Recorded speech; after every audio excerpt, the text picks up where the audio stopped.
சுதந்திர போராட்ட வீரர் தியாகி வே இமானுவேல் சேகரன் நினைவிடத்தில் தமிழ்நாடு தேவேந்திரகுல வேளாளர் மகாசன சங்கத்தின் தலைவர் மாலை அணிவித்து மரியாதை செலுத்தினார்.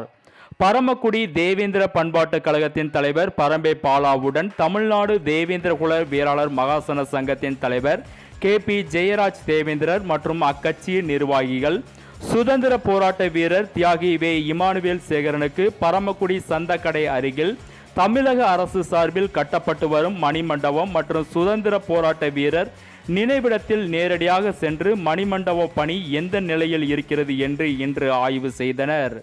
அதனைத் தொடர்ந்து அக்கட்சியின் தலைவர் KP ஜெயராஜ் தேவேந்திரன் தியாகியார் கோவிலில் மாலை அணிவித்து மரியாதை செலுத்தினார்.